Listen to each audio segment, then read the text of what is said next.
Maraming netizen ang natutuwa dahil mukhang nagbubunga ang pagiging consistent at talaga namang genuine na pagmamahal ni Vice Governor Mark Leviste kay Kris Aquino. At sa dami rin ng mga taong naniniwala sa kanilang relationship, nagkaroon man ng pause ang dalawa pero mukhang magiging tuloy-tuloy na ang pagkakataon na maituloy ang kanilang magandang nasimulan.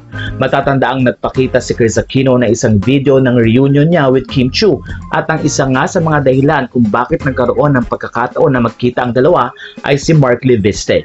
Narito ang kwento ni Kris. Videographer and the person Kim's artist contacted to coordinate was Vice Governor Mark Leviste. We both learned from our mistakes. With God's help, sana tuloy-tuloy na yung harmonious and supportive relationship namin. Thank you, Bim, for helping us realize all the things we needed to repair in order to strengthen our commitment.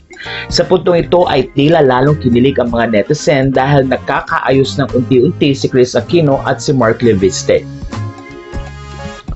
Matatandaang nag-break ang dalawa early this year pero mukhang sa pagiging consistent at pagbisita ng madalas si Mark Leviste sa Amerika at sa realization na rin na ibinahagi ni Kris na kung saan ay nakatulong si Bimbi na mas makita ni Kris ang magandang effect kung magkakaroon sila ng maayos na relationship ni Mark Leviste.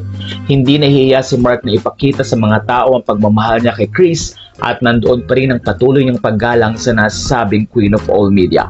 Kaya naman ayon sa mga netizen, nagbubunga ang prayers ng napakaraming fans na umaasang magkakaroon ng tuloy-tuloy na magandang relasyon ng dalawa.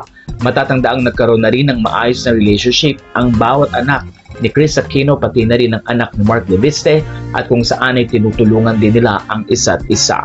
Sa puntong ito ay tila answered prayer na nga para sa lahat na mismo si Kris na ang nagsabing nagiging maayos na ang relasyon nila ni Mark Leviste dahil na rin sa pagiging consistent ni Mark at ups and downs ay nandoon si Mark Leviste na laging nakaalalay kay Kris Aquino.